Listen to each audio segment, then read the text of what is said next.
Clasificación B, bajo supervisión de un adulto.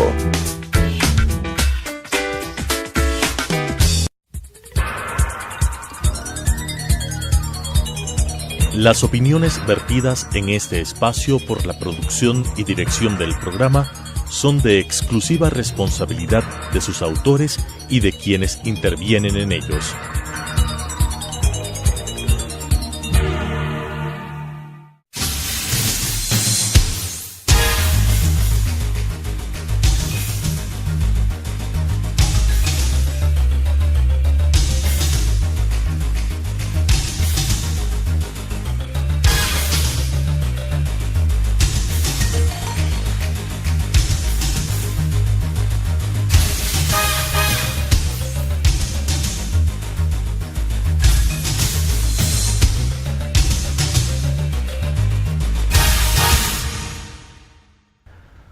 Buenas tardes, amigos, amigas. Este es Debate Jurídico, el programa del Colegio de Abogados de Pichincha.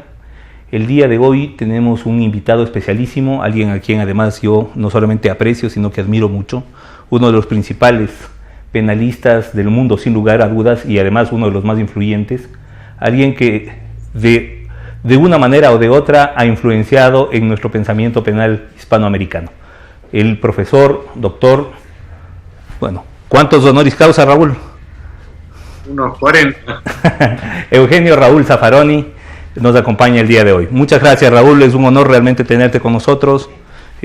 Para muchos de acá eres un punto de referencia muy alto y te apreciamos mucho tu pensamiento. Quería aprovechar ahora que estás en San José para hablar un poco sobre la orientación de la jurisprudencia penal de la Corte Interamericana de Derechos Humanos. Bueno, cómo no. Después de Fermín Ramírez versus Guatemala y Pollo Rivero versus Perú, ¿qué viene? ¿Hacia dónde va la jurisprudencia de la Corte Interamericana en materia penal? Bueno, en líneas generales, lo que estamos tratando en la Corte, que se viene tratando en su jurisprudencia, es reforzar lo que son los principios básicos o garantías básicas, tanto del derecho penal como del derecho procesal penal. Es decir, son los principios que en definitiva se han considerado los viejos principios del buen y viejo derecho penal liberal. En definitiva, creo que no se está haciendo nada nuevo, sino reforzando lo que son límites al poder punitivo del Estado. En la década de los 80 y sobre todo en los 90 hubo un importante desarrollo jurisprudencial en materia de protección del derecho a la libertad personal en el proceso. Entonces, casos como Barrios Altos, Niños de la Calle, La Cantuta, sirvieron como una referencia. ¿Tú qué tanto crees que los países hispanoamericanos, latinoamericanos mejor dicho, hemos incorporado a nuestra realidad jurídica y sobre todo a nuestra praxis judicial esos precedentes jurisprudenciales de la Corte? Sí. En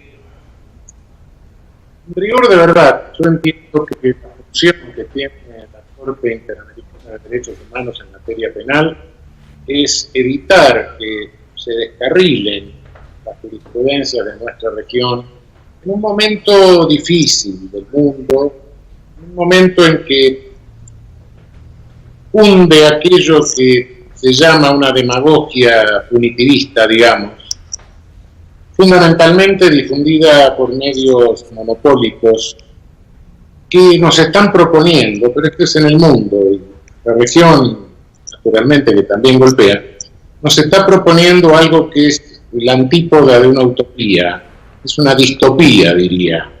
Nos está proponiendo una sociedad sin delito a costa de penas más graves, de mayor encarcelamiento y de una vigilancia usando todos los medios tecnológicos disponibles que prácticamente nos controlaría toda nuestra existencia y que destruye incluso el elemental derecho de privacidad. Incluso hay una publicidad que sostiene que la privacidad es una cosa de viejos, que es algo que lo sostenemos los que pertenecemos a otra generación y que en definitiva no tiene ningún valor. Es decir, creo que estamos de alguna manera viviendo en el mundo la resistencia a un avance de un totalitarismo plutocrático, cuya consecuencia en materia penal es esta distopía que estoy hablando. Detrás de esto y detrás de todo el discurso que puede haber de más o menos de legitimación o que pretende ser de legitimación y de racionalización de todo esto, hay un gravísimo peligro que es la extensión del poder punitivo del Estado sin límites. Es decir, creo que el derecho penal opera como orientador, o debe operar como orientador de una contención jurídica de esas pulsiones que en este momento son mucho más fuertes que en otros momentos de la historia. Pero si vamos un poco más atrás en la historia, también fueron fuertes. Y también fueron más fuertes y también fueron genocidas. Entonces, creo que reforzar lo que son los límites, lo que son las garantías, lo que son las viejas y tradicionales garantías, es en este momento la tarea primordial que tenemos en nuestra región. ¿Cómo ves tú el problema del terrorismo en Europa y la influencia que esto puede generar en las modificaciones, en la normativa europea y por ende, de alguna manera, en la latinoamericana? Porque hemos visto, por ejemplo, que en nuestros países la incorporación de la normativa antiterrorista lo que ha resultado es en mecanismos de persecución a indígenas, líderes sociales, luchadores por el agua y por la vida. Sí, efectivamente. A nosotros, por lo menos en la Argentina, se nos impuso la tipificación de un delito de terrorismo absolutamente innecesario. Primero, porque no tenemos terrorismo, pero segundo, aunque existiera, cualquier conducta asociada al terrorismo en nuestra legislación penal tiene las más gravísimas penas, las penas máximas. De modo que tener un tipo de terrorismo, un tipo nebuloso de terrorismo, por otra parte, era absolutamente innecesario. ¿Pero quién nos lo ha impuesto? Nos lo ha impuesto el GAFI. El GAFI nos ha dicho, bueno, miren, señores argentinos, si ustedes no ponen un tipo de terrorismo en su legislación penal, nosotros vamos a cobrarle a cualquier transferencia que haga el Estado argentino afuera, que hagan los argentinos afuera, le vamos a cobrar una comisión. Y en consecuencia, el GAFI, que es el organismo que opera para que el reciclaje, lavado de dinero, llamado comúnmente, se ejerza monopólicamente en el hemisferio norte. La realidad es esa. Concede alguna cosa así, parece a México, pero nada más. Nosotros no podemos reciclar nada, no podemos lavar nada, ni siquiera ropa interior, pero todo el negocio del reciclaje de dinero, es decir, el encubrimiento de toda la criminalidad organizada en el planeta, ese monopolio lo tiene el hemisferio norte. Bien, conforme a eso se nos introdujo el tipo de terrorismo. Se había introducido antes en Chile, que lo usaba para perseguir a los mapuches, a la etnia mapuche, y ahora en la Argentina se está usando para lo mismo, y en la represión de la etnia mapuche tenemos ya el primer desaparecido de esta administración actual que tenemos en la Argentina. Es decir, tenés razón en que el delito de terrorismo, el tipo de terrorismo, se puede usar, es un tipo elástico que se puede usar de cualquier manera. Ahora, ¿cómo repercutirá lo de Europa? Bueno, yo creo que hay que tener en cuenta lo que podría llamar la teoría del loquito. El terrorismo europeo, por lo que estamos viendo en los casos que se han presentado, está protagonizado por europeos, es decir, por nacidos en Europa, crecidos en Europa, educados en Europa, a veces de segunda generación, de tercera generación. Lo último de Barcelona han sido marroquíes. Sabemos que los marroquíes están pegados ahí. En Francia han sido franceses. Sí, pero pertenecen a una minoría, a veces no tan minoría, que llevaron los europeos como mano de obra y que la mantienen a lo largo de generaciones discriminada. La gran mayoría, naturalmente, todos prácticamente soportan la situación, ese contexto de discriminación. Discriminación respecto de una persona que nació ahí, que se educó ahí, que fue a la escuela ahí, que tiene su familia ahí, etc. Es decir, las sociedades europeas son sociedades altísimamente discriminatorias.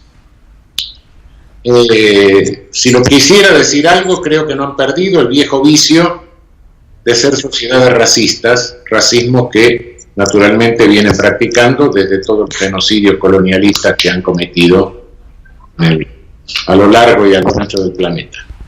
Lo siguen practicando internamente y esas minorías discriminadas lo soportan, bien o mal lo soportan. Pero como en todo grupo humano está el loquito. Entonces, si vos creás un contexto anormal, un contexto de discriminación, un contexto de subestimación humana de todo un grupo, y va a salir el loquito en el grupo, no el grupo. El grupo no, la gran mayoría del grupo son gente, racional. Pero hay alguien que está al borde de la patología, y es esa.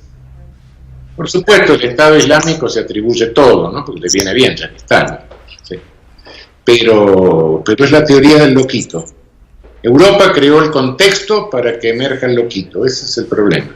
Y lo crea a través de una tradición racista. No ha perdido su cultura racista colonialista y la practica sobre personas nacidas, criadas, educadas, a veces de segunda y de tercera generación, que conviven con ellos en el territorio europeo. Naturalmente que estos hechos terribles, estos hechos criminales del loquito, naturalmente pueden servir de pretexto para ampliar el ejercicio del poder punitivo, para someter a vigilancia a toda la población, para llenarnos de aparatos que escuchan, otros que nos filman, otros que nos van grabando, no vamos a poder estar ni en el baño solos, sin control. Raúl, hagamos un pequeño corte en este punto, volvemos en 3 minutos y regresamos con la segunda parte, con el segundo bloque del programa.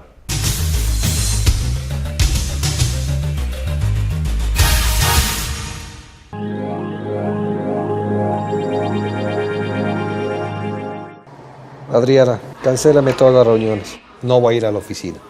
Estoy con una jaqueca que no aguanto. ¡El jefe no viene!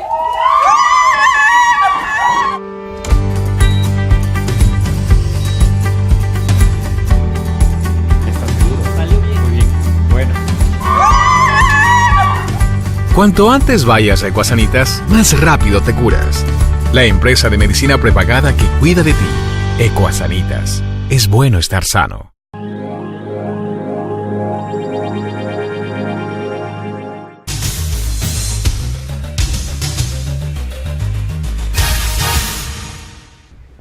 Amigos, amigas, volvemos con Debate Jurídico, el programa del Colegio de Abogados de Pichincha, el día de hoy con un invitado especialísimo de enorme nivel, alguien a quien, insisto, estimamos y respetamos muchísimo, el profesor Dr.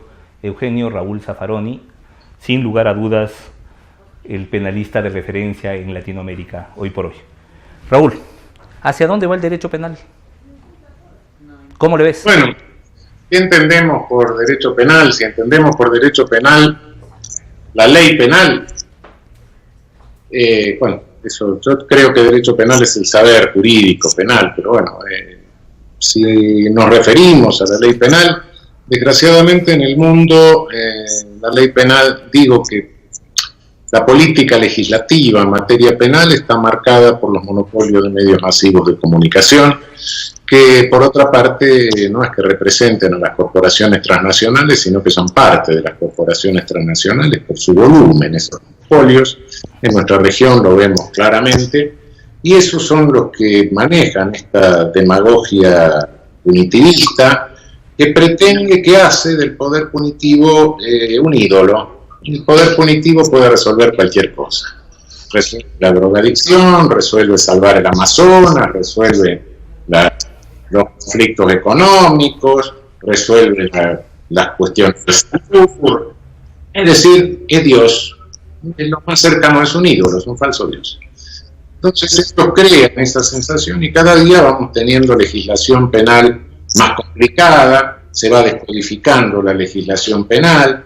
Creo que en nuestros países lo que tenemos más que legislación penal directamente es una descodificación que se parece a las leyes partidas, una cosa así, solo que aquellas estaban en buen castellano, ¿no? Bueno, ya quedan pocas cosas que no sean delitos en nuestros países, ¿no? Entonces se va haciendo cada vez más, el poder punitivo se cree que resuelve todo, no, en realidad lo complica todo. Eso es la ley penal, la obra de los políticos. Bien, ¿qué tenemos que hacer los juristas? Nosotros proyectamos jurisprudencia. Si escribimos libros, si escribimos todas esas cosas, es para que los jueces más o menos resuelvan como nosotros hacemos doctrina. Y ahí sí creo que nuestra doctrina tiene que ir en el sentido de la contención jurídica de esa pulsión punitivista. Es decir, nuestra función es esa, porque, fíjate una cosa, si no cumplimos esa función, que es donde podemos ser útiles, si no planeamos o planificamos doctrinariamente la contención jurídica de la pulsión punitiva, la pulsión punitiva se expande. Es decir, mirá el siglo pasado, los genocidios del siglo pasado. ¿Qué es un genocidio? Sí, es una masacre, etcétera, todo lo que sea. Sí, perfecto. Pero, ¿qué es lo que permitió el genocidio? La pérdida de control jurídico del poder punitivo. Y los genocidios los han cometido policías sin control jurídico. La Gestapo, Geheimdienststaatspolizei, que era policía, que era la KGB, una policía, que eran las SS, una policía. Sí, naturalmente, el genocidio armenio, soltaron a los presos para que vayan matando a los armenios en el camino. Es decir, la cosa penal y lo policial siempre estuvo en el medio. Es decir, si no controlás el ejercicio del poder punitivo a través de una contención jurídica programada, racional, el poder punitivo se expande y al expandirse tenemos un genocidio. Es decir, creo que nuestra misión siempre, en esta coyuntura tal vez más que en otras, etcétera, pero bueno, siempre, si hemos servido para algo, hemos servido para planificar una prevención del genocidio, una prevención de la masacre. Y en cuanto a doctrina, ¿hacia dónde ves tú que camina la doctrina? Porque, como tú dices, mucha de la legislación, por ejemplo, se ha privilegiado los tipos penales abiertos, los tipos penales de peligro abstracto, además, ¿verdad? La incorporación de conceptos como el riesgo a la teoría del delito está ahí. Sí.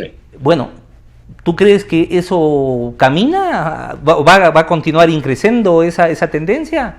Mira, nosotros tenemos en nuestra doctrina penal regional una enorme influencia de la dogmática penal alemana. Y la dogmática penal alemana está pasando un momento muy particular. Creo que en este momento tiene una vuelta a lo que fue el neocantismo, por un lado. Por otro lado, hay una minoría que pega un poco en América Latina, que es un planteo de tipo sistémico.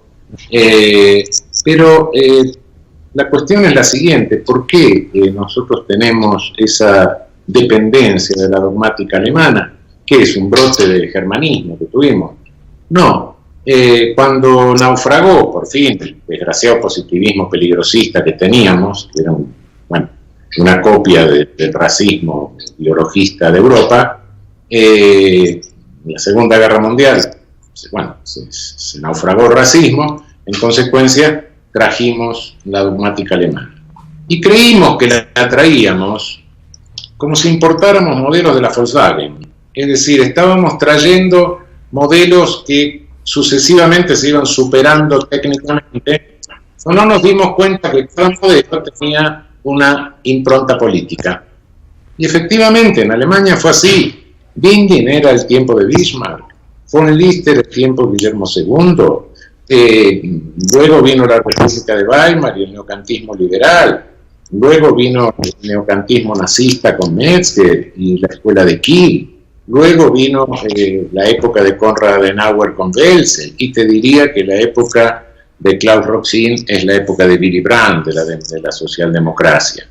no nos dimos cuenta de eso, del contenido político. Creo que lo que tenemos que hacer en América Latina es dejar de copiar a los alemanes e imitarlos.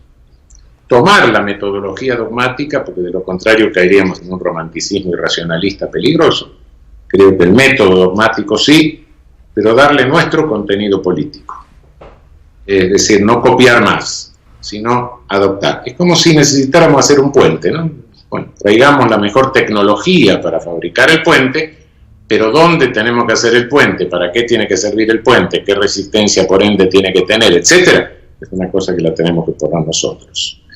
Entonces creo que en América Latina lo que tenemos que hacer es profundizar el método dogmático, pero darle nuestro contenido político.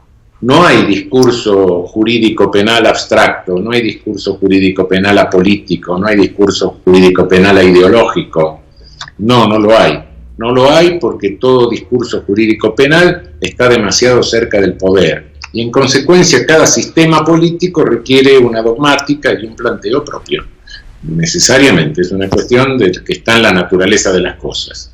Quien hace un discurso jurídico penal y no se da cuenta que está haciendo un discurso político, es porque no se da cuenta, pero aunque no se dé cuenta lo está haciendo. Inevitablemente está haciendo un proyecto político porque estás haciendo doctrina ¿para quién? Para un poder del Estado. El poder judicial es un poder del Estado. Bueno, no se puede entonces hacer una doctrina apolítica. No hay ningún poder del Estado apolítico. Puede haber un poder del Estado apartidista, eso es otra cosa. Pero apolítico, no, porque todo poder del Estado es del gobierno de la polis. Entonces, lo que tenemos que tener en cuenta, bueno, ¿cuál es la emergencia nuestra? En esta coyuntura que tenemos, en esta región que tiene algunos países con un altísimo índice de violencia, otros con bajo índice de violencia, todo manipulado por monopolios mediáticos, y en esta impronta regresiva en materia de derechos humanos que estamos teniendo en el último tiempo, y bueno, nuestra función, es decir, la función política en esta coyuntura, es una función de contención racional del poder punitivo, que no se nos vaya la mano en eso, y que no se convierta el aparato punitivo en un aparato de reproducción de violencia y de reproducción de criminalidad. Raúl, un poco en la línea que tú acabas de plantear, esta impronta política punitivista que vemos cobijada ahora bajo el manto del terrorismo, etcétera, ¿no crees que está impregnando a la dogmática penal en lugar de pasar al revés? Sí. Yo veo que todas las cosas que vos decís, los tipos nebulosos, indefinidos, el peligro abstracto, la negación del principio a través del peligro abstracto, etcétera, la negación del principio de ofensividad, todas esas cosas, los delitos de emprendimiento, la tendencia a tipificar actos preparatorios muy lejanos, no ya de la consumación, sino de la tentativa mismo. Sí, no, todo esto y la racionalización que se hace de todo esto en nuestra región es sumamente peligrosa y se está tiñendo, pero no a través del delito de terrorismo, sino a través de cualquier cosa, con eso que te decía antes, con esa idolatría del poder punitivo. Todo problema que hay lo vamos a resolver con el poder punitivo. Sacamos el problema de su contexto, el contexto natural, del contexto en que cada problema tiene, lo metemos en un contexto artificial, que es el contexto punitivo, y ahí lo vamos a resolver. Mentira, no resolvemos nada. Es una venta de humo, es una venta de ilusiones. Estoy viejo como para ser vendedor de ilusiones, en una tienda de ilusiones. No, cuidado. Ni el SIDA ni el cáncer lo va a resolver el poder punitivo. No, cuidado. Hay problemas que sí, bueno, naturalmente. Un señor le da un garrotazo en la cabeza al vecino, hay que intervenir. Bien, perfecto. Pero no creamos que eso resuelve los conflictos y que graves conflictos sociales, etcétera, los vamos a resolver a través del poder punitivo. No, eso es una venta de ilusión y en realidad es algo que ha pasado siempre. Se muestra algo como un peligro, como el grave peligro, el más grave de los peligros, y con ese pretexto se ejerce el poder punitivo con otro objeto. En un momento fueron las brujas, después, fueron los herejes, después fueron, a lo largo de la historia, traidores, después fue la sífilis, luego fueron comunismo internacional, etcétera. Bueno, hoy con la bruja convivimos, la sífilis la curó la penicilina, el alcoholismo no lo resolvió nadie, la toxicodependencia tampoco la resolvió nadie, y seguimos viviendo. Es decir, a lo largo todo eso se usó para represivizar y ejercer poder punitivo. Nunca el poder punitivo resolvió ninguno de esos problemas. O se disolvieron solos, o se solucionaron por otra forma, o siguen siendo problemas. En consecuencia, hoy nos muestran el terrorismo. Sí, pueden mañana mostrar cualquier cosa. Están buscando un enemigo, algo que pueda servir y lo están construyendo eficientemente. El poder punitivo. Pero mi estimado Raúl, es histórico. La Edad Media no terminó, sigue. Sí, solo que no con la bruja, pero sí. Mi estimado Raúl, siempre un placer conversar contigo. Desde la última vez que estuvimos en San José, recuerdas que estuvimos cenando con otro grupo de penalistas, pues realmente un gusto haber podido departir, aunque sea a la distancia. Ojalá pronto podamos tenerte por acá. Un fuerte abrazo y muchas gracias. Un abrazo, hasta pronto. Gracias. Muchas gracias, amigos, amigas. Este ha sido Debate Jurídico, el programa de debate y de derecho del Colegio de Abogados de Pichincha.